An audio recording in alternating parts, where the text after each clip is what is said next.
Good morning, good morning, good morning. I wanted to come and share part of the series that we're doing in church. And today, I want to share with you about the cutting room. And my pastor was talking about the cutting room. The cutting room is the place that we go to when a thing happens to us, where we go to, reevaluate and just find out how do we respond to something or how do we handle that very thing. And so I want to start out by sharing the chapter in the Bible in which we were going over, and it's the book of Acts, the 4th chapter, and we went through the 23rd through 31st verse, right? And so in this particular story, it was talking about Peter and John and how they end up helping a man. They were trying to do good, be helpful, but instead of being rewarded for their help, they were hit from being helpful. And not only were they thrown in jail, but they were kept overnight and they were humiliated and publicly. And then they were told that they weren't able to preach the gospel anymore. And so their stance to how they responded to that was, they said, we do what God says, not man. And so this is truly came to a point in the story where it had to be taken to the cutting room because when they were released, they went back to their own people and they reported all that, the chief priests and the elders had said to them. So at this particular point in, their story, they had a decision to make and they had to figure out, are they going to allow life to be led and limited by what the enemy, told them or threw at them? Or are you going to allow the director, the author, the finisher, of our life story to decide, what's going to happen to us next? And so our stance in, this is when we go through any transition, or any season in our life, where we feel that, it's uncertain, we can relate to those disciples. And so this moment was a teaching moment, in this story. When they were thrown in jail for being helpful, they were shaking in fear and they were confused because they was like, okay, well, God told us, to preach, but here yet, he allowed us to be thrown in jail. And so, when God allows anything to happen to us, first you must know that anything that happened to us, it has to go through God's hands first. So if it happens to us, if that thing has manifested in our life and that thing has happened to it, and we have to go through a certain thing or go through a certain struggle, then you must know that God had already, okay for this thing to happen to you. One, because he knows you can get through it. Two, because he knows what's ahead. He knows what's on the inside of you. And so, wherever there's great results in your life, there must be great resistance. And so what I mean by that is, if you haven't maybe major storms, there is something greater on the other side of those storms. Whenever you're going through turmoil and chaos, there is something greater on the other side of that for you. And so in this lesson that he was teaching, he gave us 3 points in the cutting room. And so it was the review, the reference, and the release. And so I'm going to share, some of my notes and stuff with you that I took. So in the review in our lives, this is, like I said, when we go to the cutting room in our life, this is a place where we evaluate, why did the thing happen, or what, do I need to do to go to my next? And so when we are released or between situations, when we are evaluating situations, we have to figure out who is in the cutting room with us. And so when we go to that place, we have to sit back and, take in all that has happened. Who's in that space with us? Who are we connected to? And so when you process your life, you need to be around believers, people that have faith, people that believe in what you believe in, people that can help you get to your next level, people that can pray for you, not pray against you. And so in this, like I said, in the story where they got to that point where they were like, okay, well, God said do this, but now here we at railroad, like, because what do we do next? Because he said do this and we just came out of this. And so this took me back to just recently, when I was working on my book, and there were a lot of times that I had to go to the cutting room when writing my book. One of the things that I did do was I took everything that came to me, or every thought that came to me, and I took it to God. I took it to the author. I took it to the one that I know who could. And so whenever I was writing my book, I had to continue to go back to the cutting room because I had to reevaluate my situation and my life to set up my next scene. If you come with me. And so it wasn't that some of those things didn't deserve a spot in my book, or it's not that those things didn't deserve to be taken out of the book, but God showed me what to leave in it so that I would have proof of the mistakes that ended in grace.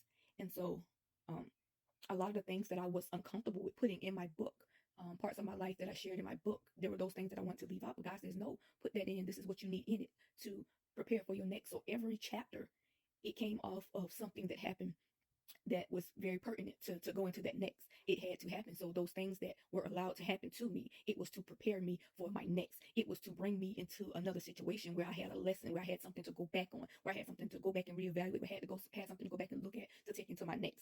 And so in our life, we're always editing, and what we fail to realize is that we always going to need help editing our lives. And any process that we do or start in life that does not involve God, it's going to be dead. There's no life that's going to be to that situation. That's in relationships. And I learned that myself through my own experiences in my marriages. I know for a fact now, after the fact, that my marriages were failed marriages because God was not in it where he needed to be. God did not have his rightful position in my relationships. And that's even outside of my marriages, the relationships I had outside of my marriages. Every relationship I had, there was something missing. God did not have his rightful place in my relationships. And so guess what? They all failed. And so that's what this is. The cut room is now looking back on it in this process. I can go back and I can see, okay, well, like I said, I was able to, know at this point in my life now that my marriages and my relationships were failed. They were doomed. They were null and void because God did not have his rightful position in my life or in their life. After we went through the review, which was going back to that cutting room, you're going to come to the place of reference. And like I said, that place of reference is going back to what you came from initially, but you'll come back with a better understanding of how to walk in it. And so after the reference, there came the release. So in the story of John and Peter, when they got out of that thing, when they were released from, prison, back to where they knew they could get what they needed. So they went back to a place where they had people that prayed for them, that believed in the things he believed in, the things they stood for. And so it all brings us back, like I said, to a previous experience in our life, that gives us a better perspective, and, we can get a new fresh lesson from it.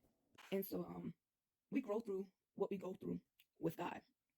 And so that means reviewing. We're going back to those places. When we're going back to those situations, those things that happen to us, we can go into our next knowing how to respond to, what comes at us, because we are not prepared. We are not equipped with what, to do. And instead of staring, what we do a lot of times is when something happens to us and when life hits us in a very rough place, we like to sit, we like to mellow in what has happened. We like to, wallow in the misery of it, in the discomfort of it, in the pain of it. And what we must know that, instead of staring at that mountain, we need to talk to the one who can move the mountain. We need to talk to the one who made it. And so when we do this, our life can go into that next direction, as it's supposed to. Whenever you're praying, not that you can't pray to God about, a certain thing that's happening to you or whatever, but whenever you're praying, stop praying so much about the problem that you never get to the God of the problem. And that means change your focus. Whenever God allows a thing to happen to us, because like I said, all things that happen to us, it must pass through God's hands first. And so when a thing happens to us, we must know that instead of mellowing and wallowing that misery and that pain of that thing that has happened to us or is happening to us, we have to get to the God of the problem. Talk to him about it. Talk to the one who is the author, like I said, and the finisher of that thing. Yeah, I think this lesson was, so good, like I said, because it really took me back to the cutting room. In this particular lesson, it took me back to the cutting room, like I said, when I gave y'all the briefing just now about my book and writing my book. It was some things that I wasn't comfortable putting in my book, and I was like, nope, I need that in there because this is going to prepare you for the next scene. And so every scene in my scenes in my book, of course, are my chapters. And so in order for me to get to chapter 2, I had to write chapter 1. In order for me to get to chapter 3, I had to write chapter 2. And there were some things that God needed me to put in my book that I wanted to leave out so that he could show that he was setting up the scene, and so that, I could be shown the grace out of that situation, out of that very thing.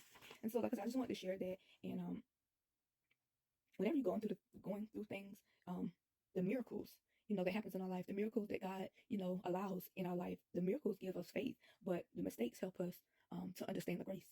So the things that, like I said, the things that we go through in our life, it's to help us understand the grace that God has given us. So many times, countless times, God has given me grace in situations. Whew, in the message, is where you'll receive, the gospel of Jesus Christ. So you, like I said, you must stay in your word. You must, always talk to God. Stay in position. In position is, in prayer. Stay in position. Be ready. Be ready for anything to come. Prayer is your weapon. Prayer is your best friend. Prayer is what will see you through. I promise you, prayer is what will see you through. Not only do we need to have lessons, we need to know the method. So whenever we have a lesson, we need to know what to do to be able to get to that next thing. So like I said, our mistakes and the things that happen to us in our life, it prepares us for our next. It allows us to get to a place in that cutting room to where we can pull out some things and, move around some things and shake some things up and, just get them how they're supposed to be. So we'll be able to know how to move into that next. So we'll be able to know how to respond to a certain thing. But again, I know that this word, which is right for owners. And until the next time, y'all, read your Bibles, pray, spend time with God, be intentional, be consistent, be consistent. I love you, and I'll talk to y'all later.